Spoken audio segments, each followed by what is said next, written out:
de l'invité de Paris Direct. Et mon invité ce matin, c'est l'écrivain Didier Daninx. Bonjour, merci d'avoir accepté notre invitation ce matin. Vous êtes passionné d'histoire et des histoires, particulièrement prolifiques. On vous doit de nombreux romans, de nombreux essais, adaptés également au cinéma, à la télévision, en bande dessinée. Ça tombe bien, puisque la dernière est ici. On vous reçoit aujourd'hui parce que vous publiez Missak Manouchian, une vie héroïque, dont les illustrations sont signées Mako et Dominique Ossuch. Ossuch, oui. Ossuch.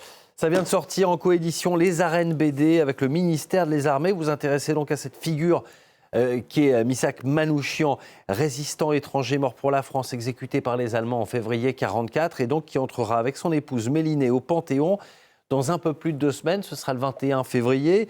Ce n'est pas votre premier ouvrage consacré à Missak Manouchian.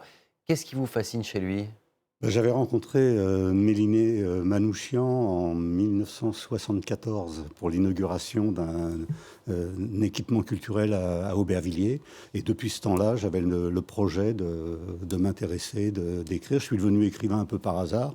Et pendant 25 ans, j'ai accumulé des connaissances sur Missak.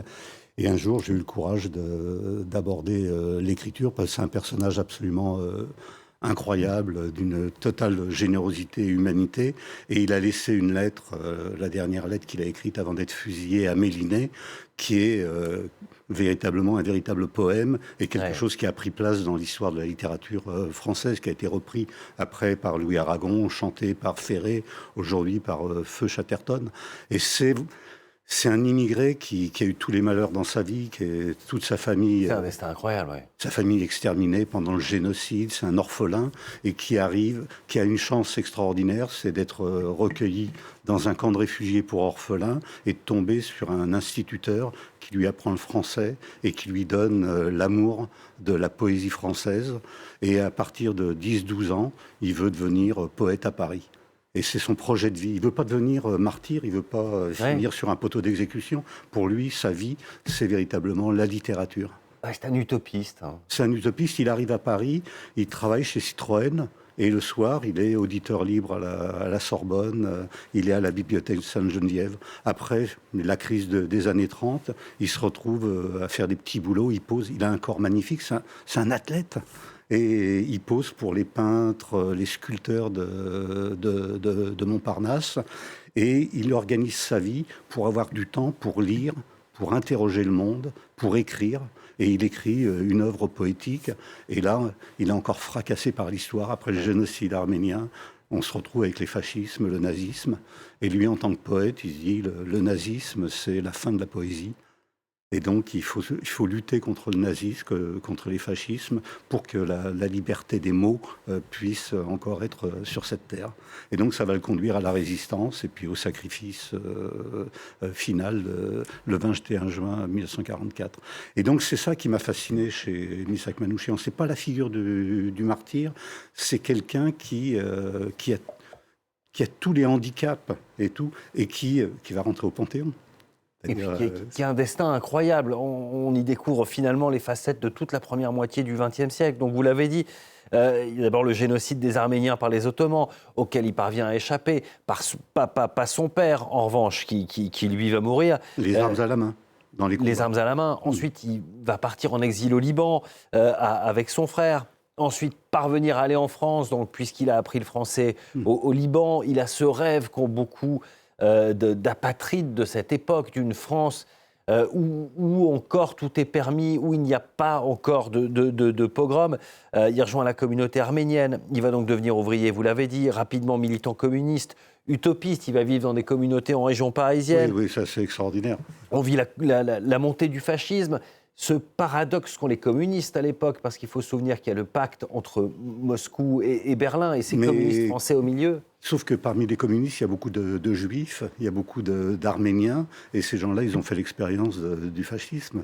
Et donc, parmi les communistes, il y a la direction du Parti communiste qui obéit à Staline dans le cadre du pacte germano-soviétique, mais il y a énormément de militants qui, eux, n'ont qu'une envie, c'est de se battre contre les nazis. Ils l'ont fait en Espagne, dans la brigade internationale.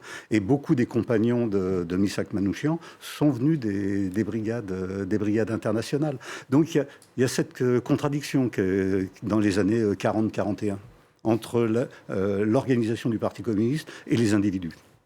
Mais lui, c'était pas du tout un combattant à l'origine. Il écrivait dans des journaux, c'était il dirigeait une revue arménienne, il a créé des revues de poésie arménienne à Paris. Donc son univers était l'univers des intellectuels, véritablement. C'était un ouvrier fasciné par l'aventure littéraire des autres, et puis la sienne qu'il essayait de mettre en pratique. Et donc c'est véritablement le fait de rentrer en collision avec l'histoire. C'est les années 30. Et véritablement, il voit qu'on brûle des livres en Allemagne. Et ces images-là, il en parle c'est la fin de son rêve. Et donc, il faut arrêter, il faut éteindre ces incendies idéologiques pour que le monde continue à vivre dans l'invention. Le nazisme, pour lui, c'est les mots qui sont mis en ordre, qui marchent au pas. Ouais, alors que la poésie, c'est au contraire la liberté des mots. Mais après, tenir une plume, c'est une chose, tenir une arme, c'en est une autre. Comment est-ce qu'on bascule dans le combat ? Pendant des mois et des mois avec Méliné, avec sa femme, ils vont taper des tracts, les distribuer, coller des papillons. C'est déjà, on risque la prison et la déportation pour ça. Et puis, il rentre dans la lutte armée et on le met à l'épreuve et on lui donne une grenade et il va à Levallois un matin et il jette la grenade au milieu d'un détachement allemand. Et il dit cette chose, il dit « Quand j'ai jeté la grenade, j'ai vu le tombeau de ma mère et de mon père qui se réouvrait et il me regardait. » C'est-à-dire que d'un seul coup, il fait le lien entre le génocide arménien où l'Empire allemand a participé, a été un des organisateurs du génocide. Ouais. Et donc, il a cette liaison historique. Et donc, c'est le seul attentat qu'il commettra.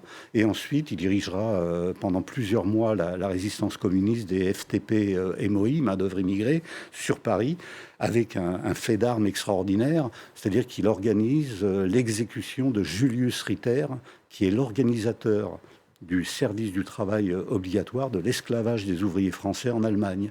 Et donc, il y aura cette exécution sous la direction de Missak Manouchian.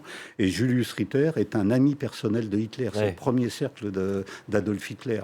Ce qui va conduire la police française à rechercher les auteurs comme ça et à mettre tous les moyens. Et c'est la police française qui arrêtera tout le groupe de francs-tireurs et partisans. Avec un symbole auquel vous êtes intéressé, la fameuse affiche rouge, donc après l'exécution du 21 février au Mont-Valérien. Manouchian est exécuté à côté de Paris en compagnie donc d'une vingtaine d'autres résistants. La propagande allemande s'en servira donc en publiant cette fameuse affiche rouge qui montre pas tout le commando. C'est ça la perfidie du régime de Vichy et de l'Allemagne occupante. C'est que là-dessus, il y a évidemment que des étrangers, des Polonais, des Juifs, des Arméniens, sauf que la tête de réseau, c'est un Français, il sera jugé séparément, il n'apparaît pas sur l'affiche. Oui. Et ce qui est fascinant, c'est que cette affiche publiée par la propagande nazie, eh bien finalement, elle va se retourner contre ses auteurs. Elle se retourne parce que les gens, quand ils voient Libération, la guerre est jouée. On est à 4 mois du débarquement. Donc les gens, et puis ils associent l'affiche rouge à l'exécution de Julius Ritter, qui est quelqu'un qui a véritablement pesé sur la liberté des ouvriers français, qui les a déportés en Allemagne. Donc il y a tout un tas de personnes qui vont écrire « Vive la France » et tout. Et c'est ce qu'il disait. Il y a l'aumônier de la Wehrmacht, qui était l'abbé Franz Stock, qui était un anti-nazi, comme ça. Il rapporte dans ses carnets que dans le camion qui les emmène vers le Mont-Valérien, depuis la prison de Fresnes, il crie « Vive la France » et tout. Il y a ça. Missak Manouchian, il a demandé 2 fois sa naturalisation, en 1933 et en 1940. Elle lui a été refusée. Donc il y a aussi cette chose. Ils aspirent complètement. La France, pour eux, c'est la France des Lumières. Ils ont une référence dans leurs écrits à la Révolution française. Ouais, pour eux, c'est d'une importance capitale. Une vraie volonté d'embrasser complètement la France. C'est-à-dire que ces hommes, et y compris Missak Manouchian, ces gens-là, en 1940, quand on va mobiliser les hommes pour aller combattre l'Allemagne, ils vont faire partie des premiers à aller s'enrôler. Comme Missak Manouchian, il s'enrôle dans l'armée française. Il est instructeur, comme il est extrêmement physique et tout, il est instructeur comme ça pour remettre en forme les soldats. Son meilleur ami, Sema, un autre poète arménien, va être un des premiers morts de la guerre en 1940 sur le front du Nord en Belgique. On a oublié ça. Les dizaines de milliers d'étrangers qui ont fait la queue comme ça pour se faire enrôler dans l'armée française. On l'a oublié un temps. Oui. Mais là, les choses sont en train de changer. On rend hommage à des figures de la résistance qui étaient un peu oubliées. D'ailleurs, votre BD, c'est presque un prétexte, la partie BD, parce qu'il n'y a pas que de la bande dessinée là-dedans. La BD, c'est à peu près 2/3 du livre, qui se poursuit comme un livre d'histoire. Ça sort évidemment juste avant l'entrée au Panthéon de Missak Manouchian. Est-ce que... Il y a ce lien donc avec cette entrée au Panthéon, mais est-ce que ça n'a pas à voir aussi avec l'époque un peu bouleversée que l'on traverse en ce moment ? Oui, il y a, à mon avis, un message qui est envoyé. Moi, il ne faut pas faire parler les morts, jamais. Ouais. Mais on peut se poser la question, qui sont les Missak Manouchian d'aujourd'hui ? Si on se pose cette question-là, comme ça modifie la manière de regarder les étrangers qui échouent au bout d'un périple terrible dans les rues de nos villes. Et puis c'est un rappel de l'état de nos sociétés aussi. Dans votre livre, vous rappelez les manifestations d'extrême droite en 1934, ces morts en plein Paris. Alors que, dans les années 20, on appelait un maximum d'étrangers à venir en France pour reconstruire la France, surtout le Nord et tout, qui avait été dévasté par la guerre de 14-18, et puis la population française jeune, qui avait été dévastée aussi, avec des centaines de milliers de morts comme ça, et donc il y avait un besoin énorme d'étrangers et tout, et puis dans les années 30, avec la crise économique, d'un seul coup, on les repousse, les mêmes qu'on a appelés l'étranger devenait l'ennemi. C'est ça que dit l'histoire de Missak Manouchian, c'est-à-dire le racisme et ce qu'on inculque aux gens comme ça, de rejet de l'étranger, ce sont des choses fluctuantes et circonstancielles. On a beaucoup parlé de Missak Manouchian, mais quasiment pas de Méliné. Pourtant, son épouse entrera au Panthéon avec lui. Quel rôle a-t-elle joué ? Rapidement, on a très peu de temps, malheureusement. Méliné, elle l'a accompagné dans tous les risques et tout. Ils étaient ensemble pendant toute sa lutte armée, rue de Plaisance à Paris. Elle était au courant. Elle n'a pas participé à des attentats, mais elle faisait ce qu'on appelait le travail allemand. Comme elle parlait arménien, il y avait beaucoup de soldats arméniens sous uniforme de la Wehrmacht, et ils essayaient de les faire déserter ou alors d'avoir des informations pour préparer les attentats. Donc c'est le travail qu'elle faisait, et c'était un travail où elle frôlait la mort elle aussi. Et elle a perpétué son souvenir. Méliné Manouchian, qui entrera donc avec Missak au Panthéon, sera le 21 février. On suivra cet événement sur France 24. Et moi, je rappelle le nom de votre livre, de cette bande dessinée Didier Daninx, Missak Manouchian, une vie héroïque, signé également avec Mako et Dominique Ossouche chez Les Arènes BD et le ministère des Armées. Merci beaucoup d'avoir été notre invité ce matin et merci à vous d'avoir choisi